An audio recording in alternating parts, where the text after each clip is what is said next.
이새가 그의 아들 다윗에게 이르되 지금 내 형들을 위하여 이 볶은 곡식 한 에바와 이 떡 10덩이를 가지고 진영으로 속히 가서 내 형들에게 주고 치즈 10덩이를 가져다가 그들의 천부장에게 주고 내 형들의 안부를 살피고 증표를 가져오라. 그때에 사울과 그들과 이스라엘 모든 사람들은 엘라 골짜기에서 블레셋 사람들과 싸우는 중이더라. 다윗이 아침에 일찍 일어나서 양을 양지키는 자에게 맡기고 이새가 명령한 대로 가지고 가서 진영에 이른즉 마침 군대가 전장에 나와서 싸우려고 고함치며 이스라엘과 블레셋 사람들이 전열을 벌이고 양군이 서로 대치하였더라. 다윗이 자기의 짐을 짐지키는 자의 손에 맡기고 군대로 달려가서 형들에게 문안하고 그들과 함께 말할 때에 마침 블레셋 사람의 싸움 도두는 가드 사람 골리앗이라 하는 자가 그 전열에서 나와서 전과 같은 말을 하매 다윗이 들으니라. 이스라엘 모든 사람이 그 사람을 보고 심히 두려워하여 그 앞에서 도망하며 이스라엘 사람들이 이르되 너희가 이 올라온 사람을 보았느냐? 참으로 이스라엘을 모욕하러 왔도다. 그를 죽이는 사람은 왕이 많은 재물로 부하게 하고 그의 딸을 그에게 주고 그 아버지의 집을 이스라엘 중에서 세금을 면제하게 하시리라. 다윗이 곁에 서 있는 사람들에게 말하여 이르되 이 블레셋 사람을 죽여 이스라엘의 치욕을 제거하는 사람에게는 어떠한 대우를 하겠느냐? 이 할례받지 않은 블레셋 사람이 누구이기에 살아계시는 하나님의 군대를 모욕하겠느냐? 백성이 전과 같이 말하여 이르되 그를 죽이는 사람에게는 이러이러하게 하시리라 하니라. 그녕 엘리압이 다윗이 사람들에게 하는 말을 들은지라. 그가 다윗에게 노를 바라여 이르되 내가 어찌하여 이리로 내려왔느냐? 들에 있는 양들을 누구에게 맡겼느냐? 나는 내 교만과 내 마음의 완악함을 아노니 내가 전쟁을 구경하러 왔도다. 다윗이 이르되 내가 무엇을 하였나이까? 어찌 이유가 없으리이까? 하고 돌아서서 다른 사람을 향하여 전과 같이 말하매 백성이 전과 같이 대답하니라. 우리는 지난 시간에 다윗이 사울의 궁전에서 수금을 연주하는 사람이 되고 이어서 그 왕 옆에서 무기를 드는 그런 사람으로 세워지는 장면을 보았습니다.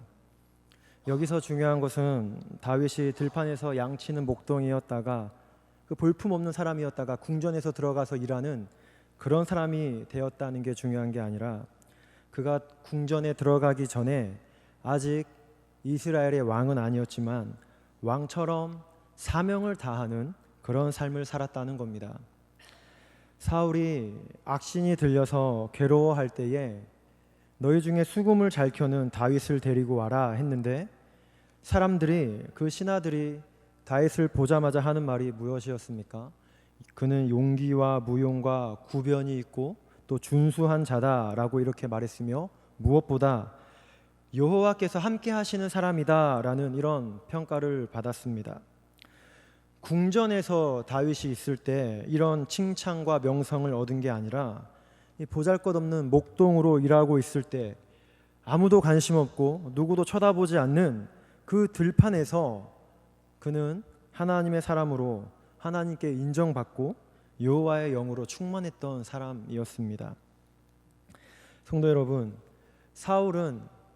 이스라엘의 초대 왕인 사울은 궁전에서 왕으로 살고 있었지만 그가 하는 말이나 행동은 하나님의 왕이 아닙니다. 악령이 들리고 자기 생각 하나 제대로 조절할 줄 모르는 그런 미치광이가 되었습니다. 그러나 다윗은 기름 부음 받은 후에 아직 궁전에서 들어가 본격적으로 이스라엘의 왕으로서 그런 사역을 하지는 않았지만 이미 왕으로서 자신의 역할을 다하고 하나님의 영으로 살고 있습니다. 주 안에 사랑하는 성도 여러분, 내가 어디에 있든지 환경이 중요한 게 아니라 하나님이 보내신 곳에서 하나님의 영으로 살아가는 그런 은혜가 있기를 바랍니다. 그리고 오늘 본문은 우리가 함께 17장을 읽었습니다. 그 유명한 다윗과 골리앗의 전투하는 장면이 17장에 나옵니다. 삼손 이야기처럼 이 다윗과 골리앗의 이야기도 영화로 또 연극으로 다양하게 소재가 되었던 그런 이야기이고, 어린이들까지도 다 아는 그런 재밌는, 아주 재밌는 통쾌한 이야기입니다. 그러나 본문을 자세히 보면 단순히 재미만 있을 수 없습니다. 이 본문을 보게 되면 우리의 실상을 보게 되고 회개하게 되고 마음이 아프고 하나님의 백성으로서 우리가 바르게 세워져야 될 그런 내용이 있습니다.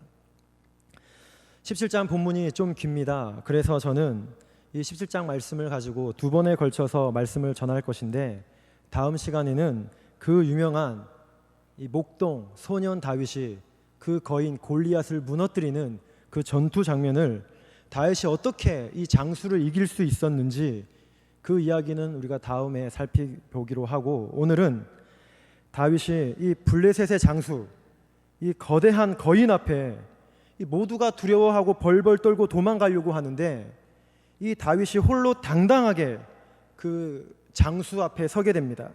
어떻게 그 소년이 전쟁에서 그 최전선에 홀로 설 수 있었는지를 함께 말씀을 통해 보도록 하겠습니다. 오늘 우리가 함께 보는 이 말씀이 그저 수천 년 전에 옛날의 전쟁 이야기가 아니라 오늘 이 시대를 사는 우리에게 힘과 능력이 되는 그런 하나님의 말씀이 되기를 소망합니다. 1절부터 오늘 말씀을 보게 되면, 블레셋이 이스라엘을 상대로 이전에 패배한 경험도 있으니 이스라엘을 복수하기 위해 공격하려고 전열을 갖추고 있습니다. 이스라엘도 적이 공격하려고 하니 그대로 당할 수만 없으니 전열을 정비해서 골짜기, 엘라 골짜기를 사이에 두고 전투 태세를 하고 있습니다. 이때 블레셋 쪽에서 전운을 북돋우고 이 블레셋 군인들의 사기를 높이고 전쟁을 아주 살벌하게 하는 그 유명한 장수 골리앗이 나타납니다. 그리고 그 골리앗이 나타나서 말하기를, 너희 중에 한 사람을 보내라. 나와 1대1로 싸우자. 그리고 이기는 자에게 서로 종이 되기로 하자고 이렇게 제안합니다.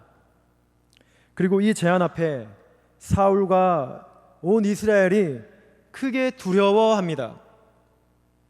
그런데 여러분, 두려울 수밖에 없는 이유가 4절부터 7절까지의 내용을 보면, 이 골리앗을 묘사하는 내용을 보면 이들이 왜 두려워할 수밖에 없었는지 그 이유를 우리가 알 수 있습니다. 골리앗을 묘사한 내용을 보면 그의 키는 6규빗 한 뼘이라고 하는데, 규빗이라고 하는 단위는 45cm입니다.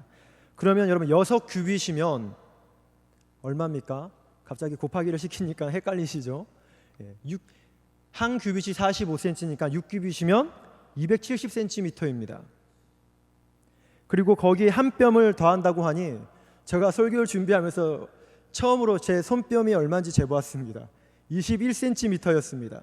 즉 약 20cm라고 하면 270cm에 20cm를 더하면 골리앗의 키가 얼마죠? 290m가 아니라 2m 90cm가 되는 아주 거인입니다. 그리고 머리에는 노투구를 썼고 몸에는 비늘 갑옷을 입었는데, 그 갑옷의 무게가 놋 5,000세겔이라고 합니다. 한 세겔은 약 11g인데 5,000세겔이라고 하면 곱하기를 하면 5,000g이 넘으니 약 50kg가 넘는 갑옷 무게만 50kg가 넘습니다. 그리고 다리에는 녹각반이라고 하는데, 즉 무릎에서 정강이를 거쳐 발등까지 지켜주는 보호대입니다. 축구할 때 정강이를 보호하는 그 보호대처럼 더 튼튼한 무릎까지 발등까지 보호하는 그런 각반을 찾습니다. 어깨에는 놋 단창을 메었고, 던질 수 있는 창이죠. 그 창자루가 배틀태처럼 크고 그 단창의 창날만 600세겔이라고 하니 한 세겔이 11g이니 창날만 6kg가 넘습니다. 거기다가 방패 든 자가 골리앗을 옆에서 방패를 들고 지키고 있습니다. 여러분, 이렇게 골리앗이 묘사가 되었는데 골리앗이 어떻게 느껴지십니까? 완벽한 전사입니다. 완벽한 군인입니다. 그 누구도 이길 수 없는 장군입니다. 흔들리지 않고 무너지지 않는 그 인간 여리고성 같습니다. 그를 보면 무섭고 두려울 수밖에 없습니다. 여러분, 이런 완벽한 괴물이 나타나서 너희가 쓸데없이 전쟁을 왜 하려고 하냐, 한 명만 보내라, 그리고 나랑 싸워서 지는 사람이 이기는 자에게 모두 다 종이 되는 걸로 하자, 이렇게 말하니 온 이스라엘이 두려울 수밖에 없습니다. 그런데 여러분, 하나님 나라의 이야기, 하나님의 백성을 보호하시는 이 이야기는 여기서 끝날 수가 없습니다. 다윗이 이제 전쟁에 참여하게 되는 이야기가 이제 시작이 됩니다. 다윗의 아버지 누구입니까? 이새죠. 이새에게는 8형제가 8명의 아들이 있었습니다. 지금 근데 이 이스라엘의 전쟁 가운데 엘리압과 아비나답과 삼마가 지금 이스라엘의 군인으로 전쟁터에 나가서 전쟁을 하고 있습니다. 당시 이스라엘의 군인은 20세 이상으로 이렇게 징집이 될 수 있는데 당시 다윗이 막내입니다. 그러면 여러분, 다윗 뒤에 4명의 형들이 더 있다는 얘기인데, 그렇다면 다윗의 나이는 최소 10대 중반이라는, 군대에 아직 못 간 형들이 있으니 최소 10대 중반이 되는 그런 소년입니다. 전쟁이 길어지고 골리앗도 계속 지금 등장해서 위협을 주고 있습니다. 그럼 자식을 군대 보낸 아버지의 마음이 어떠겠습니까? 아버지의 마음이 불안합니다. 초조합니다. 전쟁은 길어지고 있고 골리앗 장수가 나타나서 1대1로 싸우자, 이기는 사람이 지는 자에게 주인 행세를 할 수 있는 그런 제안을 하니 아버지로서 두려울 수밖에 없습니다. 제가 군대 생활을 할 때 하루는 어머니한테 전화가 왔습니다. 어머니께 전화가 와가지고 급하게 이 근무 중에 제가 전화를 받으러 행정실로 쫓아갔습니다. 어머니께서 전화를 하신 이유는 제가 3개월 동안 집에 전화를 한 통화도 안 했었습니다. 그러니까 어머님이 아들이 죽었는지, 아들이 살았는지, 어디 다쳤는지, 혹시 무슨 일이 생겼는지 고민이 되고 걱정이 되니까 전화를 하신 거였습니다. 저는 제가 그렇게 전화를 안 했었는지 잘 몰랐었습니다. 그 전화를 받고 알았었습니다. 어쨌든 여러분, 아들 3명이 전쟁에 나가 있는데 전쟁은 계속 길어지고 있고 골리앗이 나와서 설치고 있고 아버지의 입장에서 내 자녀가 건강하게 잘 지내고 있는지 걱정이 되는 게 당연한 겁니다. 그래서 막내 다윗을 불러서 음식을 챙겨주며 형들에게 가져다 주라고, 그리고 천부장것까지 치즈 10덩이를 치즈까지 챙기면서 형들의 안부를 묻고 형들이 살아있다라는 증표를 받아오너라 고 이렇게 다윗에게 명령했습니다. 그리고 20절에 보면 다윗이 아침에 일찍이 일어나 양을 다른 사람에게 부탁하고 아버지의 말대로 전쟁터에 갑니다. 그리고 여러분, 거기서 누구를 만납니까? 블레셋의 장수, 이 완벽한 군인 골리앗과 맞서게 됩니다. 성도 여러분, 다윗이 골리앗을 만나게 되는 장면인데 어떻게 만나게 됩니까? 아버지 말씀에 순종하다가 인생의 전환점이 되는 그런 역사적인 순간을 맞이합니다. 아침에 일찍이 일어났다라는 이 표현도 그가 아버지의 말에 적극적으로 순종한다는 겁니다. 부모를 대하는 태도나 어른을 대하는 자세가 다윗이 좋았다는 겁니다. 그런데 여러분, 아비의 말을 듣고 아침에 일찍 일어나 순종했다라는 이 말이 우연 같지가 않습니다. 결코 쉽게 넘어갈 수 있는 부분이 아닙니다. 왜냐하면 이스라엘의 초대 왕 사울도 왕이 되는 과정 가운데 이스라엘의 위대한 선지자 사무엘을 기름 부음 받게 되는 그 사무엘을 여러분 어떻게 만나게 됩니까? 아버지가 잃어버린 나귀를 사울아 너가 좀 찾아오너라 라는 이 아비의 말을 듣고 순종하다가 먼 길까지 나귀를 찾으러 가다가 아버지의 말을 순종하다가 인생의 전환점이 되는 사무엘과의 만남이 시작이 되었습니다.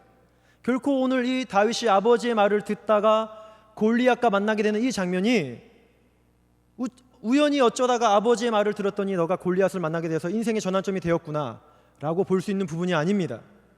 성도 여러분, 부모님을 포함하여 하나님이 세우신 질서 안에서 이루어지는 그 권위의 순종은 우리 인생의 극적인 전환점의 기회를 가져올 수 있습니다. 합당한 질서에서 나오는 말임에도 불구하고 무시해도 될 것 같고 안 들어도 될 것 같고 가치 없다고 귀를 막는 게 아니라 적극적인 자세로 듣고 순종해야 될 이유가 분명히 있습니다. 내 생각과 다르다고, 내 뜻과 안 맞다고 무조건 비판하고 비난하고 무시하는 게 아닙니다. 더구나 요즘 시대는 어른들의 말에 순종하는 것은 구시대적인 것이고 오래된 것이다. 저항하고 반대하고 좀 자극적이고 투항해야 좀 지식인같이 여겨진다라는 그런 시대적인 분위기입니다. 그러나 여러분, 성경은 어떻습니까? 제5계명에서도 말씀하고 있듯이 부모를 공경하라 라는 말씀처럼 어른들의 말에 합당한 권위에 순종하라고 하나님의 말씀은 우리에게 가르쳐 줍니다. 물론 여러분, 부당하고 비성경적인 그런 명령에는 적극적으로 순종하면 안 되겠지요. 그러나 하나님의 질서 안에 있고 성경적이고 바른 가르침이라면 마음 다해서 순종해야 합니다. 그러면 이렇게 다윗처럼 또 사울처럼 인생의 전환점이 되는 기회가 찾아올 수 있습니다. 여러분, 나의 인생에서 중요한 순간에 내가 어떻게 행동했었지? 내가 어떻게 행동했었나, 결정했었나를 한번 생각해 보시기 바랍니다. 부모님의 말이나 내가 존경하는 어른들의 말이나 그들의 한마디의 말이 중요한 역할을 했었구나 라는 생각이 있을 겁니다. 그런 기억이 있을 겁니다. 혹이나 듣지 못해서, 혹이나 내가 거부해서 내가 이렇게 안 좋은 일을 또 이런 어려움을 당한 건 아닌가라는 그런 생각이 들지도 모르겠습니다. 어쨌든 여러분, 세상처럼 위아래도 모르고 고집스럽게 사는 게 아니라 하나님이 세우신 질서 아래서 순종과 겸손으로 사시길 바라고, 그 가운데 소중한 기회도 잡으시는 그런 복이 있기를 바랍니다. 이제 다윗이 아비의 말에 순종하여 전장에 골리앗이 설치고 있는 살벌한 전장에 도착하게 되었습니다. 골리앗이 이전처럼 똑같이 이스라엘을 향해 모욕하는 말을 합니다. 그 말을 퍼붓습니다. 그 순간 여러분, 이 말을 누가 듣습니까? 다윗이 듣습니다. 그런데 이 골리앗의 이 거만한 말 앞에 이스라엘은 벌벌 떨기만 합니다. 이 사람을 보았느냐? 참으로 우리를 모욕하고 짓밟으러 왔도다. 이러면 겁에 질려 있습니다. 그를 죽이는 사람에게는 왕이 많은 재물을 주고 그의 딸도 주고 세금도 면제해 준다고 이렇게 상을 걸었다고 두려워하며 누군가 나서서 골리앗과 맞서주기를 자기네들끼리 수군거리고 있습니다. 그런데 여러분, 이렇게 모두가 겁에 질려서 두려워만 하고 있는데 다윗을 한번 보십시오. 뭐라고 합니까? 26절에 보면 이 블레셋 사람을 죽여서 이스라엘의 치욕을 제거하자고 합니다.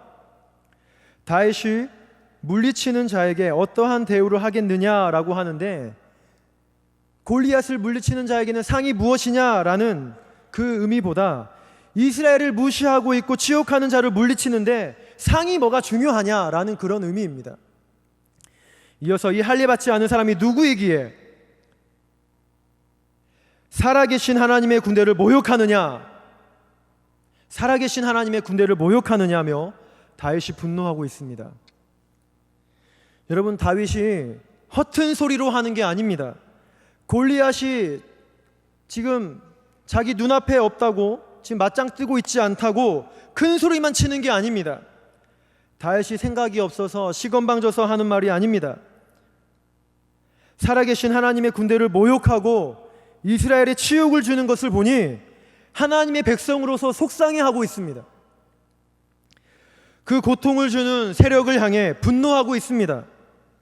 다른 사람들은 모두 벌벌 떨고 겁에 질려서 어떻게 할까 도망갈 생각, 누가 나서줄 생각만 하고 있는데, 누구 하나 나서서 싸워주지 않냐라고 하며 구경만 하고 있는데, 다윗이 하나님의 백성을 향해 모욕하는 이 악의 세력을 향해 분노하고 하나님의 영으로 일어나고 있습니다. 성도 여러분, 지금 다윗이 누구에게 소리치고 누구에게 분노하고 있습니까? 하나님의 백성을 향해 소리치는 게 아닙니다. 모두가 무서워할 때, 모두가 겁에 질려 있을 때 하나님의 영으로 충만해서 하나님의 백성을 놀리고 모욕하고 하나님의 백성을 우습게 하는 이 골리앗을 향해 대적하고 있습니다. 여러분, 지금 이스라엘의 상태를 한번 보십시오. 사울이 왕이죠. 왕이라고 하지만 하나님의 왕다운 모습이 아닙니다. 오히려 악령이 들려서 제정신이 아닙니다. 자기 마음 생각 하나 컨트롤 하나 못합니다. 그리고 지금 백성은 그 왕 밑에서 신음하고 무력해하고만 있습니다. 아무런 대응도 못하고 찍소리도 못 내고 겁쟁이 못난이 같습니다. 그런데 여러분, 다윗이 뭐라고 합니까? 그들을 보고 겁쟁이라고 하는 게 아니라 그들을 보고 살아계신 하나님의 군대라고 합니다. 여전히 사울이 악령이 들린 미치광이 왕이지만, 그리고 그 밑에 군사들도 함께 찌질이 같고 폐잔병 같은데 살아있는 하나님의 군대라고 합니다. 여러분, 하나님과 함께하는 다윗의 시선이 너무나 아름답습니다. 하나님과 함께하는 다윗의 마음이 소망이 있습니다. 여러분, 연약한 인간은 무기력한 교회를 향해 비난하고 분노하고 교회가 어떻게 그럴 수 있냐 이렇게 쉽게 말합니다. 연약한 인간은 무기력한 사람을 보면 그 사람을 향해 비난하고 험담하고 하나님의 백성이 교회 다니는 사람이 왜 저러냐 라고 쉽게 말합니다. 그러나 여러분, 오늘 다윗을 보십시오. 그 악령에 덮인 사울과 그 밑에서 말도 못하는 무기력한 백성을 향해 너희가 왜 그러냐, 너희가 교회냐, 너희가 하나님의 백성이냐 이렇게 지적하지 않고 분노하지 않고 함부로 하지 않습니다. 오히려 죽어 있는 것 같은데도 살아있다라고 합니다. 제 눈에는, 말씀을 준비하는 제 눈에도 이스라엘이 죽어 있는 송장에 비할 바가 없었는데, 다윗은 살아있는 하나님의 군대라고 합니다.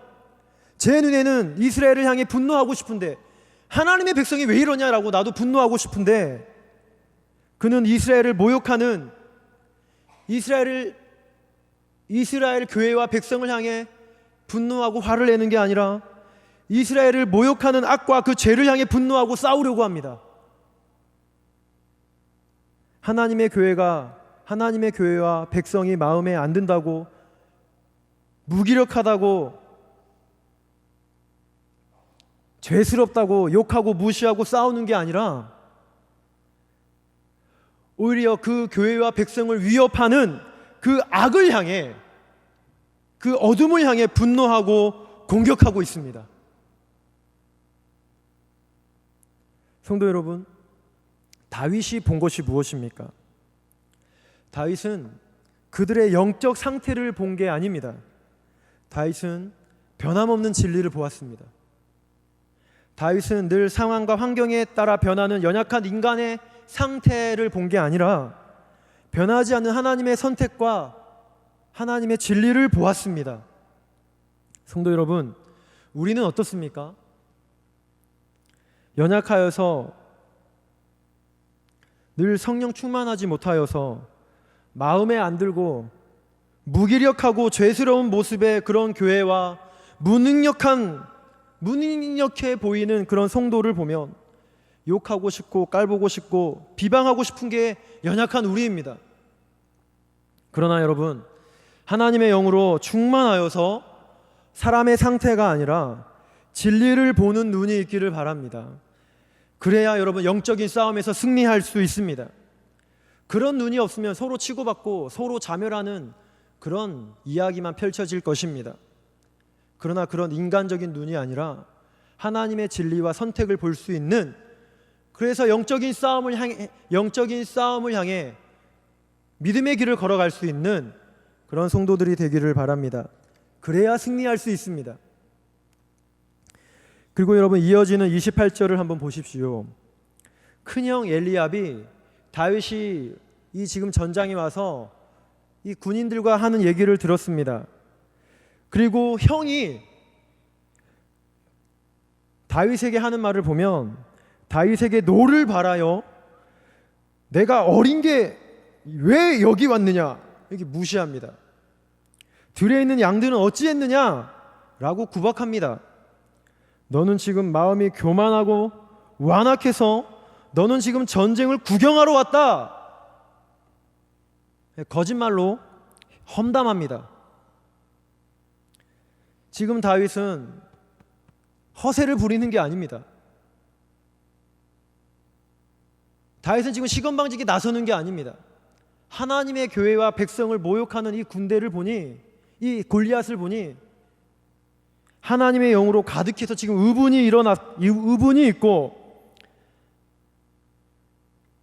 하나님의 진리로 가득해 있는 그런 다윗입니다. 그런데 지금 그런 다윗을 향해 형이라는 사람이 독서를 퍼붓고 있습니다. 그것도 친형이 손에 칼만 안 들었지 비수를 꽂고 있습니다. 여러분, 엘리압이 이렇게 말하는 배경이 있습니다.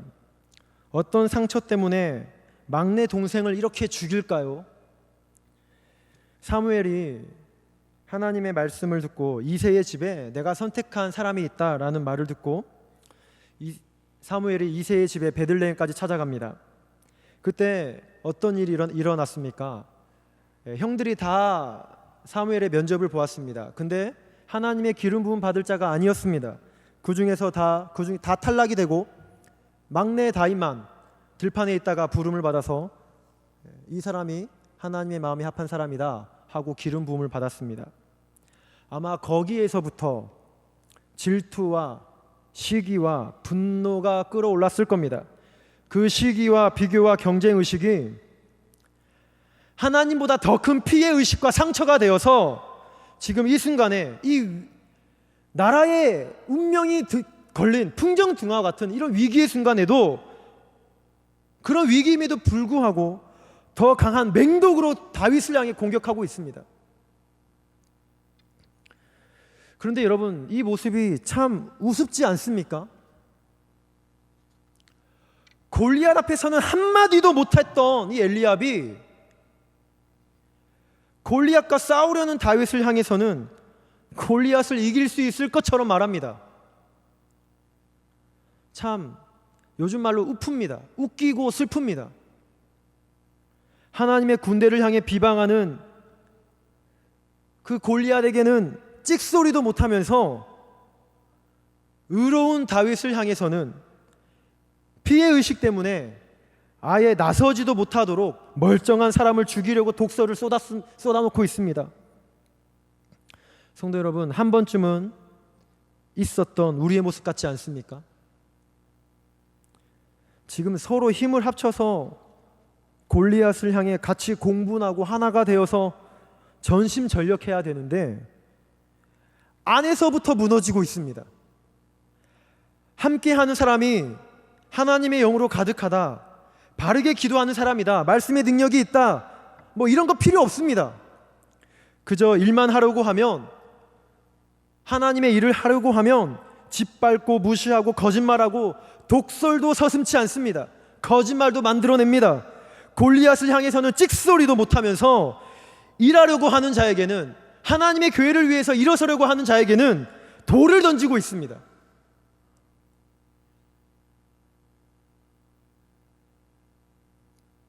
성도 여러분, 우리가 싸워야 될 대상이 누구입니까? 엘리압입니까? 다윗입니까?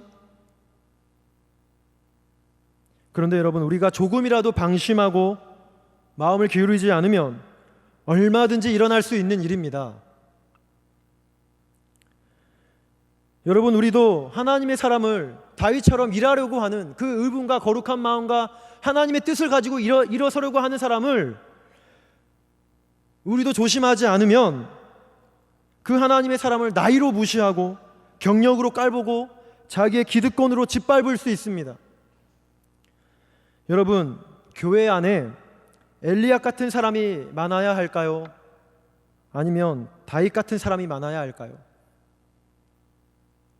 교회 안에는 엘리압 같은 사람이 많으면 안 됩니다.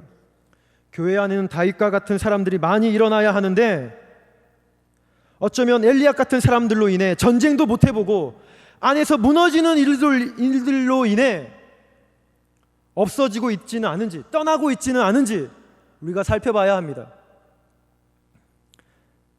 서로 힘을 합쳐서 엘리압이 아니라 다윗이 아니라 골리앗을 향해, 적을 향해, 죄의 세력을 향해, 하나님의 백성과 교회를 험담하는 세력을 향해 대적하고 일어나야 하는데, 그리고 영적 고지를 향해 전진해야 하는데, 싸우기도 전에 서로 내 전투와 밟았다고 그렇게 서로 다투고 힘을 낭비만 하고 스스로 자멸하고 있습니다.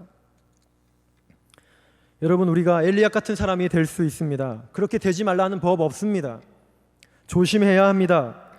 내가 중요한 게 아니고 내 피해 의식과 상처가 변명이 될 수 없습니다. 하나님의 영으로 일하는 사람이 일어서도록 도와주어야 합니다. 다윗과 같은 사람이 보이면 자신은 하지도 못하면서 너가 교만하다 이렇게 할 게 아니라, 너가 잘한다, 너가 대견하다, 내가 할 일을 너가 대신하고 있구나 라고 이렇게 격려해 주어야 합니다. 그렇다면 그 사람은 더 훌륭한 사람입니다. 너가 다윗이다, 너가 내가 할 일을 대신하고 교회를 보호하고 더 진리 가운데로 하나님의 영으로 충만할 수 있도록 교회를 보호하고 있구나 라고 칭찬하는 사람이 이 사람보다 더 귀하고 훌륭한 사람입니다. 여러분, 엘리압 같은 사람의 특징이 있습니다. 엘리압 같은 사람의 특징은 하나님의 은혜보다 상처와 패배 의식으로 둘러싸여 있는 사람입니다. 그리고 지금 골리앗 앞에서는 찍소리도 못하면서 다윗 앞에서 큰 소리를 치는 것을 볼 때에 세상에서는 한마디도 못하고 어둠의 세력을 향해서는 싸우지도 못하는 사람이 교회에 와서는 대단한 척하는 사람입니다. 영적인 일과 육적인 일을 구분하지 못합니다. 하나님의 뜻이 지금 서야 하는가, 하나님의 뜻이 지금 막히는 것인가, 이런 지각이 없습니다. 그저 다윗만 막으면 된다, 다윗만 집으로 돌려보내면 된다. 그것이 그의 불행한 사명입니다. 그런데 여러분, 여기서 다윗이 포기하는 게 아닙니다. 29절에 보면 그 헛소리하는 형을 향해 내가 무엇을 하였나이까, 이유가 없으리까 라고 이렇게 말합니다. 여러분, 무슨 말입니까? 즉, 형님, 내가 말도 못합니까? 당신은 원수를 향해 한마디도 못하고 싸움의 대상이 누군지도 모르는데 내가 말도 못합니까? 하나님의 교회와 백성을 모욕하는 이 적과 원수를 향해 이 모욕 앞에 내가 의문도 못 냅니까? 형님, 내가 말도 못합니까? 다윗이 보통 인물이 아닙니다. 정의가 있습니다. 바른 판단력이 있고 분별력이 있습니다. 다윗과 같은 성도 여러분, 우리가 하나님의 질서 안에서 권위에 순종해야 하고 거룩한 의분도 있어야 합니다. 그러나 그 믿음의 길에 독서를 받을 수도 있습니다. 그러나 거기에 마음과 시간을 뺏길 여유가 우리에게는 없습니다. 골리앗이 모욕을 주고 공격하려는데, 여러분, 그런 말에 또 분노하고 싸우고 대응하며 스스로 무너지고 자멸하는 겁니다. 믿음의 길에 그런 말에도 흔들리지 마시고 마음에 두지 마시고 하나님의 뜻과 그의 의와 그분의 나라를 위해서 여러분 평소 신앙대로 굳건하게 걸어가시기를 바랍니다. 말씀의 결론을 맺겠습니다. 우리가 다 읽진 않았지만 31절부터 40절까지는 이제 다윗이 골리앗 앞에 서기 전에 사울에게 하는 마지막 말입니다. 그 군사들 가운데 어떤 사람이 다윗의 말을 듣고 사울에게 고하니 사울이 다윗을 불러오라 라고 호출합니다. 그리고 32절에 보면 다윗이 사울에게 말합니다. 왕이시여, 그 사람 골리앗 때문에 낙담하지 마십시오. 내가 그 거인과 싸우겠습니다 라고 위로합니다. 여러분, 이 말은 누가 누구에게 해야 될 말이겠습니까? 입장이 바뀌었습니다. 사울이 백성에게 낙심하지 마라, 우리가 싸워서 이길 수 있다라고 이렇게 위로해 주어야 되는데, 이 목동이고 이 소년이 왕을 향해 걱정하지 마십시오, 내가 싸우겠습니다, 위로하고 있습니다. 그런데 여러분, 왕이 이 소년을 보니 이 소년의 생각과 용기가 가상하지만 너무 이 근육이 자라고 있는 아직 청소년 애라서 나라의 운명이 걸린 싸움을 맡길 수가 없습니다. 그래서 골리앗과 너는 상대가 될 수 없다라고 이렇게 만류합니다. 그런데 여러분, 여기서 다윗이 포기하고 물러가지 않습니다. 사울을 설득하고 자기소개를 하는데 믿음과 담대함과 확신에 차서 자신을 소개합니다. 그리고 골리앗 앞에 서게 됩니다. 여러분, 다윗이 자신을 어떻게 소개합니까? 내가 골리앗과 싸워야 하는데 사울에게 집안을 배경을 말하고 요즘 말로 하면 부와 학력을 설명하고 내 스펙이 이렇습니다 라고 말하는 게 아닙니다. 자기소개를 하는데 내가 목동이었을 때에 하나님이 나와 함께 하셔서 승리한 일들을 고백하며 하나님께 영광을 돌리고 있습니다. 내가 양을 칠 때에, 들판에서 양을 돌볼 때에 사자와 곰이 내 양을 물어가면 내가 무서워서 도망가는 게 아니라, 그 양을 잡혀가는 양을 포기한 게 아니라 하나님이 함께 하셔서 그 사자를 치고 그 입에서 새끼를 내가 건졌습니다 라고 이렇게 함께 하신 하나님을 고백합니다. 그리고 그 사자와 곰이 나를 공격하고 해하려고 하면 내가 그 수염을 잡고 그것을 쳐 죽였습니다 라고 소개합니다. 여러분, 다윗이 잔인하다는 게 아닙니다. 다윗이 무용담을 소개하고 자기 자랑을 하는 게 아닙니다. 목동이었을 때에 하나님이 주신 일을 왕업으로 여기며 내가 하나님의 힘으로 감당했습니다, 성령님의 인도를 받아서 내가 이곳에서 왕업을 섬겼습니다 라는 말입니다. 지금 나와 함께 하신 하나님에 대해서 확신하고 있습니다. 그러니 골리앗과 싸워서 내가 이길 수 있습니다 라고 이렇게 확신에 차서 말을 하는 겁니다. 내가 사자와 곰의 발톱에 걸리는 위험도 있었지만 하나님이 나를 건져주셨습니다. 그런 구원의 간증을 하며 하나님에 대한 확신으로 그는 지금 가득 차 있습니다. 그리고 그가 출전합니다. 여러분, 여기서 중요한 것은 다윗이 골리앗과 모두 다 도망가려고 할 때 골리앗과 상대했다는 게 중요한 게 아니라, 다윗이 여러분 어디서 이렇게 확신을 얻어서 출전할 수 있었습니까? 목동이었을 때 자기의 삶의 현장 가운데 어려움도 있었지만, 문제가 있었지만 하나님의 힘으로 그것들을 다 이겨내고 선하신 하나님, 능력 주시는 하나님, 그 하나님을 경험했을 때에 내가 골리앗 앞에 갈 수 있습니다 라는 고백을 할 수 있는 겁니다. 성도 여러분, 하나님의 백성이 되었으면 골리앗 같은 일, 여리고성 같은 일이 내 앞을 방해해도 무너지는 게 아니라 하나님에 대한 확신으로 뛰어넘고 이길 수 있는 사람이 되어야 합니다. 그게 하나님의 백성입니다. 하나님의 백성은 골리앗을 이길 수 있는 능력이 있습니다. 하나님의 은혜는 내 피해의식보다, 내 상처보다, 내 자신이 가지고 있는 한계보다 그것을 뛰어넘을 수 있는, 주님의 능력을 나타낼 수 있는 그 능력이 하나님의 백성에게는 있습니다. 성도 여러분, 우리가 골리앗도 만나기 전에 삶의 현장에서 얼마나 작은 것에서부터 무너지는지 모릅니다. 골리앗도 만나기 전에 작은 것에서부터 스스로 포기하고 스스로 자기 자신을 부족하다, 연약하다, 나는 할 수 없다라고 이렇게 자기 자신에게 한계를 그어버리는, 골리앗도 만나기 전에 그렇게 스스로 가둬버리는 일들이 있습니다.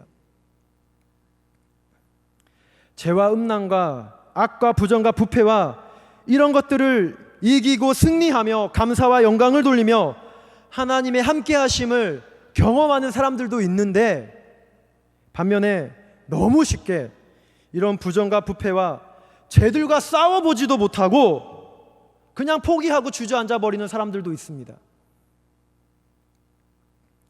성도 여러분, 우리가 양치는 그런 삶의 현장을 포기한다면 골리앗을 이길 수 없습니다. 오늘도 나에게 주어지는 영적 싸움을 감당하지 않고 그냥 포기한다면 우리는 더 신실한 그리스도인이요 영적 군사가 될 수 없습니다. 성도 여러분, 우리의 삶의 현장에 가난도 있고 불의도 있고 나의 부족함도 있습니다. 그러나 믿음으로 나의 한계를 뛰어넘게 하시는 그 하나님의 능력을 경험해야 합니다. 어려운 가운데서도 하나님의 구원을 맛보아야 합니다. 그래야 하나님의 함께 하심에 대하여 확신하고 이렇게 하나님께서 나를 건질 것입니다 라고 이렇게 당당히 외칠 수 있습니다. 골리앗 같은 일이 내 앞에 나타나도 건져주시는 하나님을 내가 경험했으니 그것 아무것도 아닙니다. 하나님이 함께 하시면 이길 수 있습니다 라는 그런 고백의 자리까지 나갈 수 있는 겁니다. 성도 여러분, 우리에게 완벽한 조건은 없습니다. 완벽한 조건은 우리에게 없습니다. 하나님은 늘 부족하고 모자란 부분을 준비해 주시는데 우리로 하여금 실제 하시는 하나님을 체험하게, 경험하게 하기 위해서입니다. 성도 여러분, 우리 안에 다윗과 같은 사람들이 많이 일어나야 합니다. 그저 자신의 한계와 자기의 모순과 아픔 속에서 그 안에만 가둬져 있으면 안 됩니다. 믿음으로 교회를 섬기고 하나님의 구원을 맛보고 구원의 능력을 고백하는, 어려운 가운데서도 구원하시는 하나님의 능력을 경험하는 그런 하나님의 다윗들이 일어나야 합니다. 불의와 악함과 부정 속에서도 하나님의 뜻대로 살려고 몸부림치고 심지어 고난까지도 받아내는 성도들이 일어나야 합니다. 성도 여러분, 완벽한 조건은 없습니다. 어려움이 있어도, 가난해도, 슬픔이 있어도 우리에게 주어진 그 양치는 현장, 그 삶의 현장을 포기하지 마시고 하나님의 능력을 믿음으로 승리하는 그런 성도님들이 되시기를 바랍니다. 그리하여 어떤 골리앗이 나타나더라도 하나님이 나와 함께 하시고 나를 건지실 것입니다 라고 이렇게 믿음으로 외칠 수 있는 우리 다윗과 같은 성도님들이 되시길 주님의 이름으로 축복합니다.